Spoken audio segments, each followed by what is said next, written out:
Hey everyone, I'm Tammy Salenberger, the author of The One Inside, 30 Days to Your Authentic Self.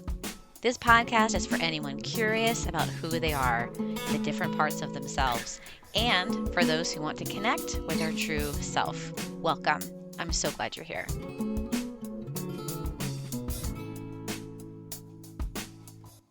Hey everyone, welcome. On today's episode, I chat with Dick Schwartz and Jenna Riemersma. Dick is the founder of Internal Family Systems, and this is his third appearance on the One Inside podcast.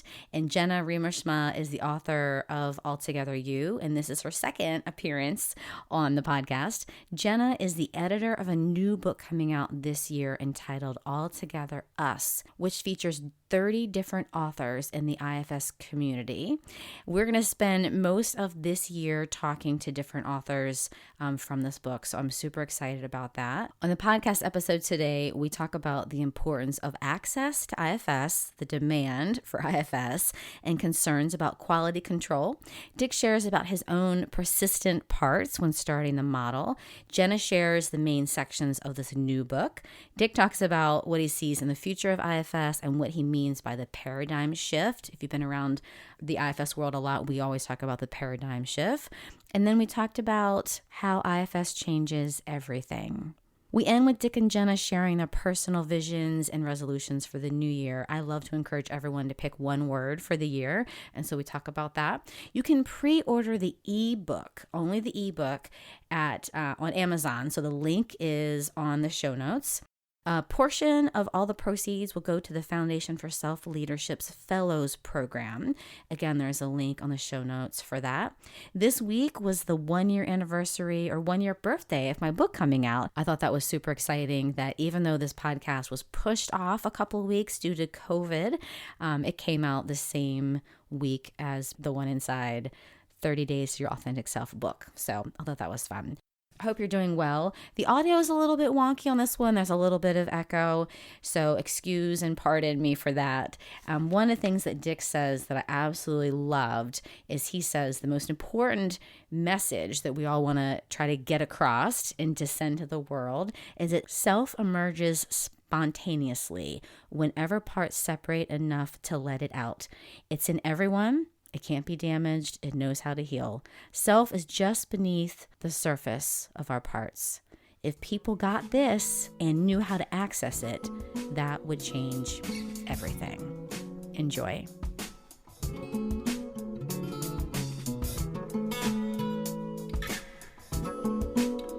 Hi. Hi. Hi, guys. Hey, guys. How are you? Good. Good to see both of you. So I am so excited to be here today with my good friend Jenna, my pal Dick, and I'm just excited that Dick is always so supportive of me and of this podcast. So Dick, thank you for making time today. So let's just start with where we always start, which is where we are in the world and what you see when you look out your nearest window. So I'm in New Hampshire and it's December, but we have had no snow. So it is a beautiful sunny day. It's 50 degrees outside and the sun is kind of setting. It is 3:00 and the sun is setting, but it's beautiful. What about you, Jenna? I am in Atlanta. I live on the unceded land of the Cherokee people. And when I look out my window, it is pouring down rain, also no snow. And I love that because my family is from the Pacific Northwest where it rains all the time. So I love a good, cozy, rainy day. Love it. What about you, Dick? So, as you probably know, we moved this year from the Boston area to the Chicago area. So I'm in a suburb called Wilmette, Illinois, which is the second northern suburb from Chicago. And I'm looking out on what's called Sheridan Road, which is a big street that goes up the north coast of Lake Michigan, where our house is. And yeah, it's kind of rainy and overcast and not a great day here. The reason why we all are coming together today is there's a book that's going to be coming out sometime in 2023. And so I thought what we could do is we could just talk about the book. The podcast for the entire year as of right now, it's subject to change at any point, but for the entire year of 2023 is going to be the authors of this book. And it's going to take the whole year probably to talk to everybody because so many people are involved in this book project.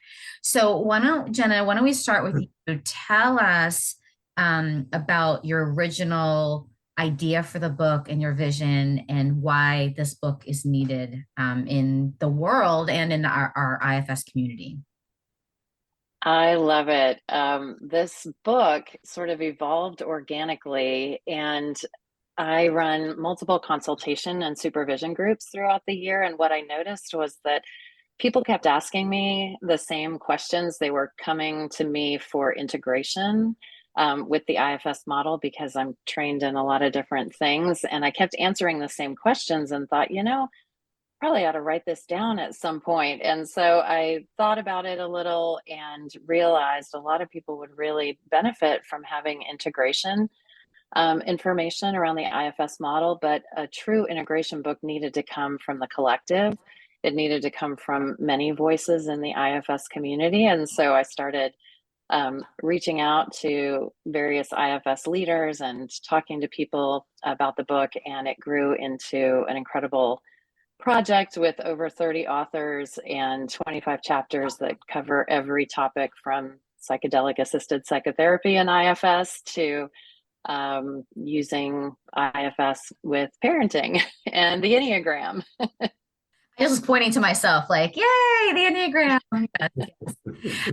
So integration was important. And Jenna, you and I were just talking about how with IFS, two things that feel really important are the idea of integration and access. Tell me about access, why that was important. Yeah, well, Dick can probably speak quite a bit to the issue of access. I know the demand that has exploded for IFS, not just in the clinical world, but in a variety of domains, has been astronomical. And the IFS Institute is doing such a beautiful job of raising up trainers and creating as many programs and trainings as they can, and a variety of offerings are out there.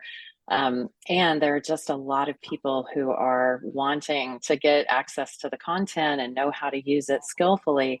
And access is challenging, and particularly for folks from traditionally marginalized communities. And so this book, by helping to present content, helping to support people in learning how to integrate IFS, we're hoping to also span that chasm and get information into people's hands in really practical ways that will give them some clear takeaways out of every chapter that they can walk away from and begin implementing as they're growing in their awareness of the IFS model.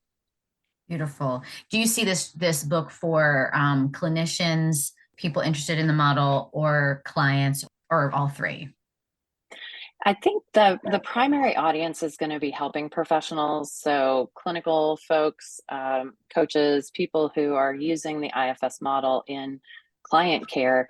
But honestly, so many of the chapters are personally applicable that I imagine a lot of people are going to get a lot of advantage out of reading the chapters personally as well. So I think our primary audience is helping professionals, but it'll certainly spill over. Love it. Great. Dick, is there anything you want to share just from what Jenna was just sharing? Any thoughts or? Yeah, I'm grateful to Jenna for this project. I do think everything she said about it is true, and it's really something quite needed in the community. And I know it took an awful lot of work because that's a lot of editing, a lot of authors, and a lot of recruiting too. My wife being one, I think. So yeah, so I feel excited about it, and very happy that that you're doing it, and that you guys are going to talk about it for a year. Dick, do you think that my chapter on the Enneagram, me and Joan Ryan's chapter, is probably going to be the best chapter? No doubt, Tammy. I was going to say that, but I forgot.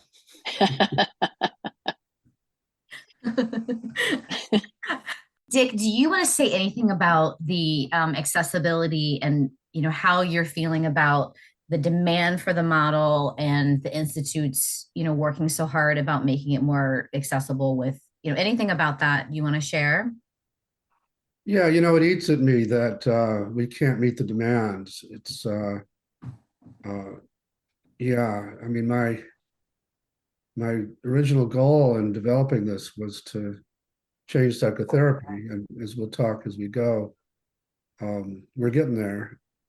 But it's, you know, to help people heal themselves. I don't like there being any kind of obstacles to that. But between our concern about quality control, which is pretty big because you know, it can be diluted, and there are a lot of people not doing the training that are out there calling themselves IFS therapists. And so we really want to make sure we don't water down the trainings and promote trainers before they're ready. So we're trying to balance that those two issues of meeting the demand, which, like you say, is enormous now, and also making sure people really get a good training experience. So, but you know, it's a much better problem to have than not having enough demand, and like was true for many years. So, Yeah. Okay, so this is off the cuff, and you don't have to answer this if you don't want, but I'm curious, Dick, what helped you for many years be persistent in this idea that maybe people weren't buying, or what helped you be persistent in selling, which I'm putting in quotes, the model? it's a little bit of a complicated question, so or answer. So, uh, you know, when I first started doing this 40 years ago, and clients started talking about the parts, and I started putting systems theory into it, and some of that is in the chapter that John, that I guess we're going to talk about. Uh, as I started to do that and got the vision, which I got pretty early, especially when I encountered self, the vision of how this is a different paradigm and that it basically can change everything if if it could be adopted widely enough. So that vision is largely what's carried me, even though in the early days, very few people really caught it with me. And so that, and I came out of my family with a strong sense of worthlessness and uh, a drive to prove that wrong. So the part of me that IFS probably wouldn't exist if my father had been nicer to me. But the fact that I had to prove him wrong also drove me to keep going, even though a lot of times I was getting attacked and so on. So, yeah, so it's been a really interesting journey. And then there was a point where the parts of me that had driven me and didn't care what people thought turned out not to be great in the leadership role when I got to be the leader of a community. So I've had to work with all that and to get to the point where now what drives me is much more of a pure motive, just the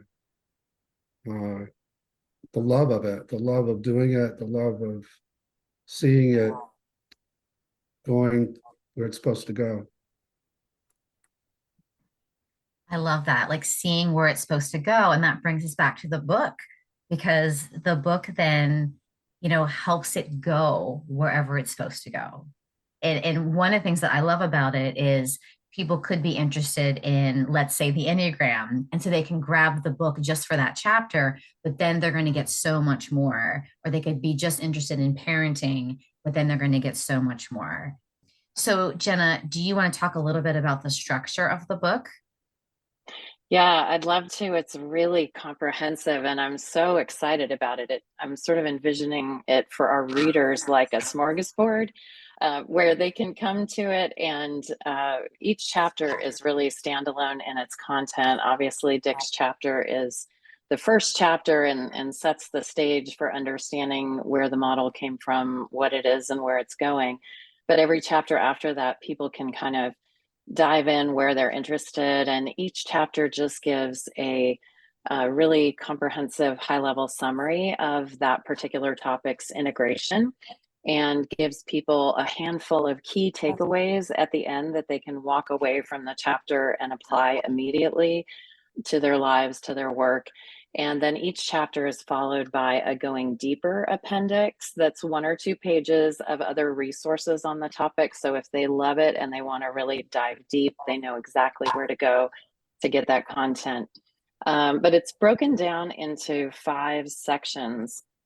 The first section is sort of origins and access, and that's Dick's chapter and my chapter. And my chapter is just presenting a 3-word sort of a shorthand of, let's say, the spirit of the IFS model that Dick has been so gracious to review and approve. And it's certainly not the full, unburdening work of the model, but it's just 3 simple words that we can all remember that'll help us if we need to check in with our parts, if we need to manage triggers, if we need to de-escalate and unblend. So that's kind of helping that spirit of access, just giving us a little tool that we can use as we're going about our day to connect back into the model. Then we have a section on emerging trends. And so that's filled with chapters like IFS and psychedelic trends, psychedelic medicine, IFS and addiction with C. Sykes and Mary Kruger that everyone knows and loves, IFS and somatic practices with Susan McConnell, which is so wonderful. We have a marvelous intersectionality section that is just rich in content with authors speaking from their own personal perspective. And the intersectionality section is really designed to assist us in providing culturally sensitive care to what are typically marginalized communities. So we have chapters on working with IFS and gender identity, neurodiversity, sexual orientation, working with clients who identify from a variety of other perspectives with Black, Asian Pacific Islander, Latinx, Native American. So we have some fantastic chapters with those topics. Then we have a whole section on model integration. So using IFS and EMDR, for example, IFS and play therapy with children and adolescents, IFS and psychodrama, just a variety of models of therapy and how we can really skillfully integrate IFS in that type of work. And then it concludes with a section on relationships and family. So we have just a beautiful series of chapters, IFS and sexuality, IFS and couples, IFS and parenting, adoption, ancestral lineage healing, which is a fascinating chapter drawing on the work of Daniel Four that really provides some a neat lens into additional awareness around legacy and cultural unburdenings. And then, of course, the premier chapter, IFS and the Enneagram. So what else do we need to say? And really, that could be the whole book. I mean, really. pretty much, yeah. So there's a lot in there, and we're excited about the content and hope it will just really be a rich resource for people. Jenna, a part of me was like, wait, I can't listen to anything else you just said because you talked about 3 words and then you didn't give us the 3 words. So are you going to not tell the 3 words until... Oh no, not until we do the podcast on that chapter. But there are 3 words and they all start with the same letter, so they're easy to remember. Are you going to give us the letter? N. Ooh. The letter, the podcast today is brought to you by the letter N and the number 3. I love it. I love it. I love it. That's great. That's great. So Dick, your chapter, which is, people will probably read that one first before they read my chapter, just because. Sorry about that. Yeah. That's okay. Your chapter is about origins of the model, basic ideas around the model, and the future of the model. And so we thought we could spend a little bit of time, if that's okay, talking about what your vision is for the future of the model. Just, I'm assuming that people, once they listen to this podcast, there's, they probably have some understanding of IFS if they're here listening to this podcast. So I think people would like to hear about your vision for the future of the model and Yeah, so how about you share some of that? Okay. I can't remember exactly what I put in the chapter about that, so I'll just riff about what comes to me now. A big thrust for me now is to I don't want to say bring it out of psychotherapy, but to expand beyond psychotherapy such that it touches larger levels of system and ideally becomes a paradigm shift in the culture and uh, just a very different way of people understanding themselves and relating to themselves inside and then relating to each other. And again, that's the vision I got like in the first couple of years and has carried me all this time. And, it's starting to manifest. We have a variety of projects in the works. There's been a big, big interest in the coaching community. And so we've been working with executive coaches. We did a pilot training with a group called Egon Zender. And so we're working on developing a curriculum for coaches separate from the therapy training. And I think that's going to turn into almost as big a thing as our therapy training programs, because there's so much interest. And so a lot of those people then bring it to corporate executives, or we're also along those lines setting up a training for social activists, and been collaborating with a couple high-level social activists to do that. So trying to bring it to leadership, and also now that psychedelics is such a hot thing, I'm hoping to make it the map to the psychedelic territory. And I've done a lot of podcasts and other conferences to try and it seems to be catching on in that community as well. We also want to bring it to the public directly and are working on a curriculum for doing that. So people, you were talking about affordability and accessibility, and I think there's a way to make it so people can do a certain amount. Maybe they can't do the whole piece by themselves, but that there are ways to bring it to the public as well. We're going to do an outcome study, it looks like, with domestic violence perpetrators through the state of Washington and Washington State. And, I could go on, but I'll stop there for now. That's great, Dick. So two thoughts come up to mind. One is, do you want to talk a little bit about the paradigm shift? I think I know what you're talking about. My guess is Jenna knows what you're talking about.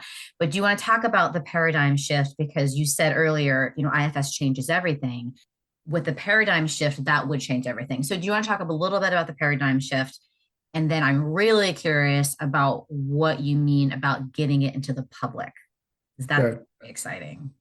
Yeah, so the paradigm shift involves first the idea that parts are natural and all valuable, like the title of my book, No Bad Parts, that even the parts that drive us crazy or screw up our lives, and that we naturally tend to fight with or try to get rid of or be fearful of, aren't what they seem, and that if approached with at least respectful curiosity, will share their stories and ultimately transform into something valuable. So that, if people got that just by itself, that unties so many knots that people have themselves tied into. And also, if you get that about these internal parts, you'll get that about people as well, so that you will see that their parts are driving their extremes, but that's not who they are. And so you'll relate to them with more compassion. And so that's a lot by itself in terms of a different paradigm. But even more important to me is this, what we call self, that emerges spontaneously whenever parts separate enough to let it out, and is in everybody and can't be damaged and knows how to heal, and is just beneath the surface of these parts. So if people got that and knew how to access that, both internally and externally, that would change everything. It would change everything about how people relate in conflict, and how connected they feel to each other, and how much they just look out for themselves versus considering the larger whole in which they're a part, and so on and so on. I mean, that's a real game changer. And it isn't a totally novel concept, because a lot of spiritualities talk about it, but this way of knowing it's right there and knowing how to access it quickly, and then leading your life from that place. Just think, if kids were taught this from a young age, how different it would be to go to school. And so that's what I mean by a different paradigm. That's beautiful. Jenna, before we talk to Dick about what's happening in the public eye, or kind of getting IFS more in sort of the public, is there anything coming up for you as he's sharing about the paradigm shift? Or any? Oh, so many. Yeah. So many things. I just could cry when I think about the impact. I know, Dick, I've said this to you so many times, the impact that IFS has had on my life, and just those concepts, how they have completely changed everything for me. In fact, the title of my first book on IFS and spirituality was originally going to be "This Changes Everything." And I know you use that phrase so many times, because it does. It just changes everything.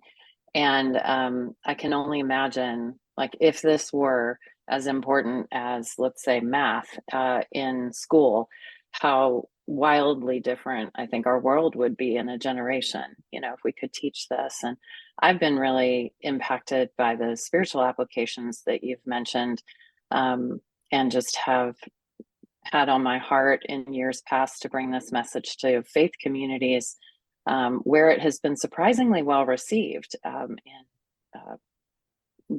some more conservative Christian traditional communities, and really connecting to that spirit, that kind of what a Christian community would refer to as the God image, or the Holy Spirit essence that is inside, that all faith communities have a language for.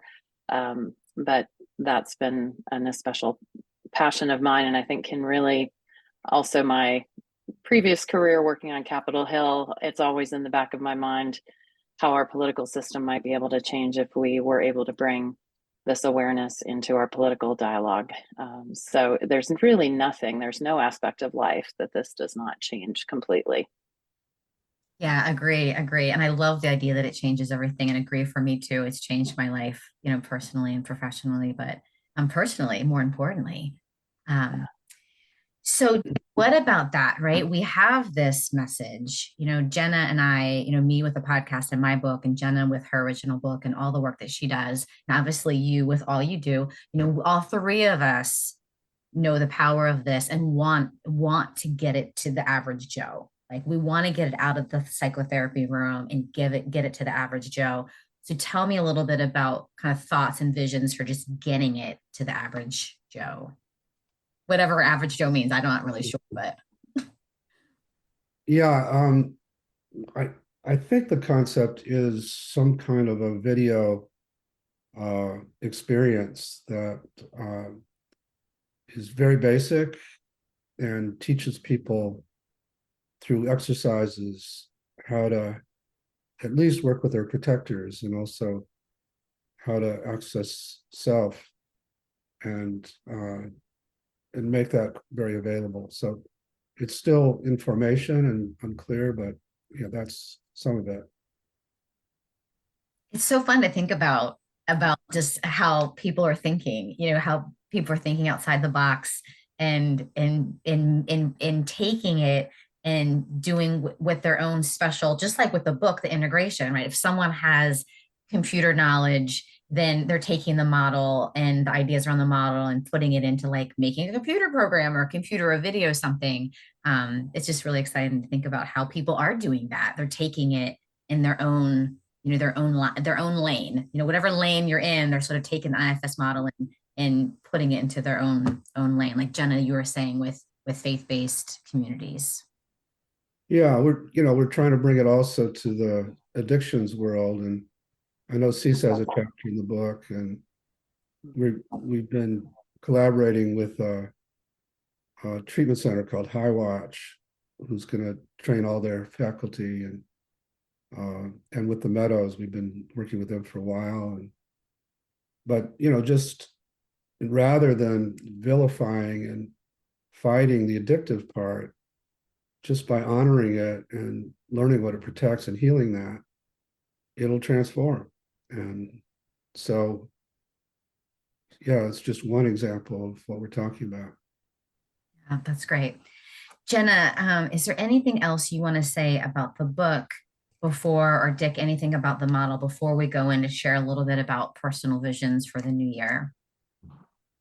So Jenna, we'll start with you, and then Dick, any last words about that before we shift?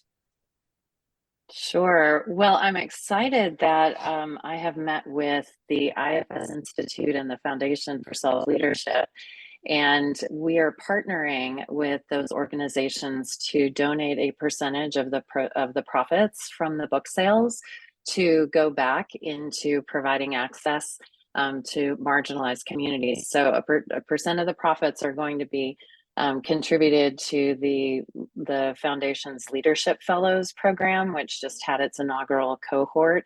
And it's just a phenomenal 2-year program, really centering individuals from global majority and LGBTQIA populations to receive level 1, level 2 training and mentoring and leadership training so that they can really take this message to communities that might not otherwise have access. And it's just really exciting. So I'm delighted about that partnership. So anyone who ever gets a copy of the book will really directly be contributing to the foundation's program. So that's an exciting partnership that we have.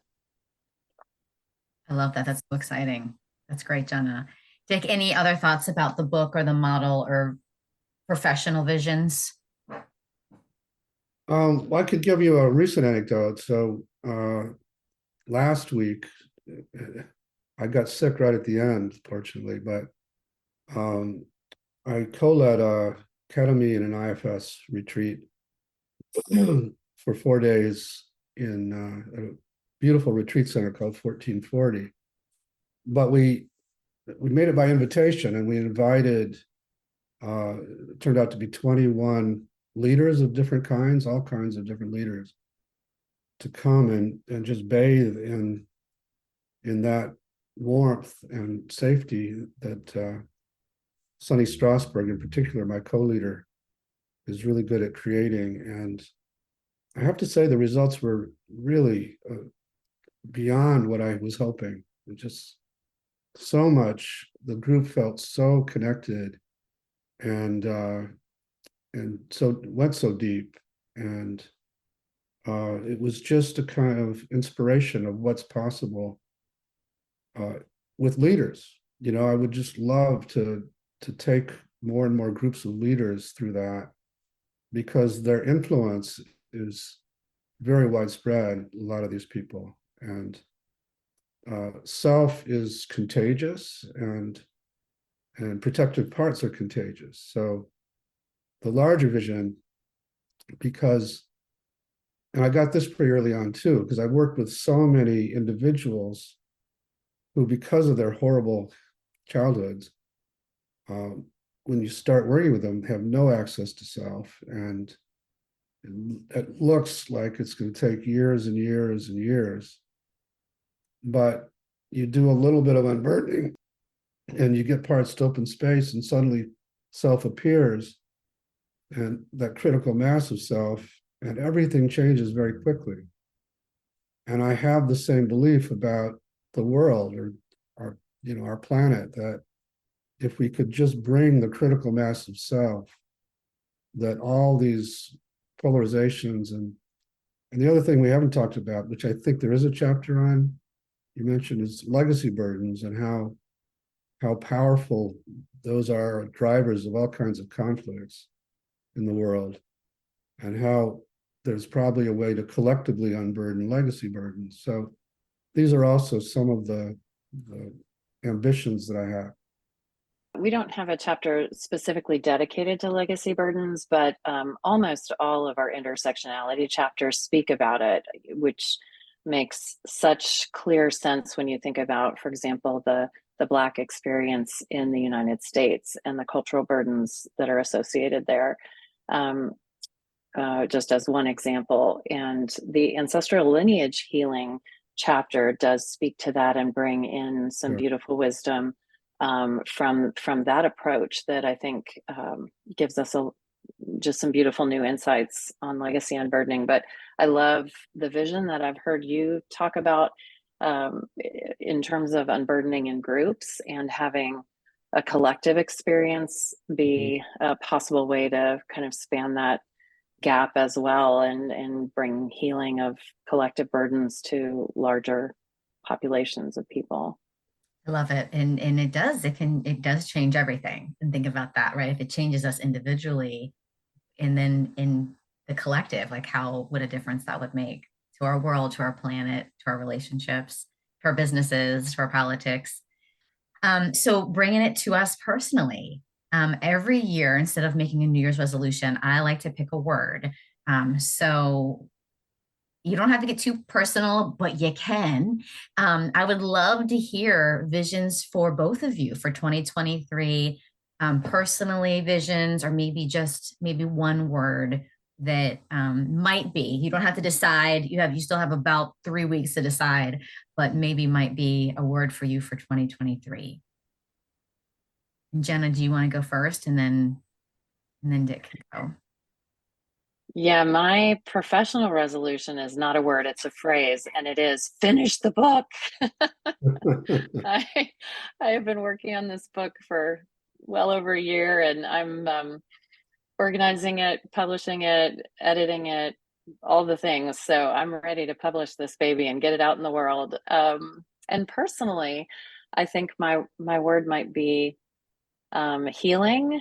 I have the incredible opportunity to be with Dick in Hawaii in January for the Healing of Exiles retreat that was canceled and rescheduled from last year when it had to be postponed because of COVID.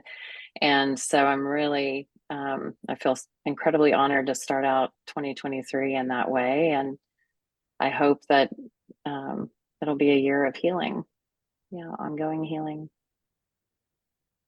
That's beautiful. Thank you for sharing that. I'm excited about that. I remember when that happened and the Hawaii thing was canceled. I remember that. I was so upset for you. I was looking forward to palm tree pictures. So I know. Dick, what about you for 2023? Visions, resolutions, words. The one word that came first was balance. Just I need a little more balance in my life, and the parts I'd like to play haven't had much access for a while. Even though, things like that retreat last time is quite joyful in some ways, but part of the reason for moving back to Chicago was to hang out with my kids and grandkids, and we've been doing a lot of that. And so that's starting to bring more balance. But yeah, that's the word that came first. Dick, any last words before we go? Just that I'm grateful to both of you. I think, Tammy, your podcast is very popular and has done a lot to spread the word, and Jenna, your first book for sure, and this one will go a long way as well. So yeah, gratitude. Thank you. I'll take that in, and I love you both. And I just really appreciate you taking the time, and I'm excited about what's going to happen for all of us in the next year. So thank you. I'm glad I'll see you in a few weeks, Jenna. Yeah. Yes, we will be together in a few weeks. And I love you both dearly and just appreciate you both so much. And Dick, thank you for changing everything. Thank you. Love you both. Thanks for hanging out with us today. If you like this episode, please subscribe, rate, like, all the things. My book is available at your favorite independent bookstore or all the places books are available. You can also visit my website, tammysalenberger.com, where you can download a free meditation on getting to know your should parts. You know, those parts of you who remind you of what you should be doing. They sound a bit critical at times. Yes, we all have them. You can follow me at IFS Tammy on Instagram and Twitter and the One Inside Facebook page. I'm so grateful for Jack Reardon, who created the new music. Jack is a graduate of Derek Scott's IFS Stepping Stone program. Thanks, Jack, for getting me. And to you, thanks for listening.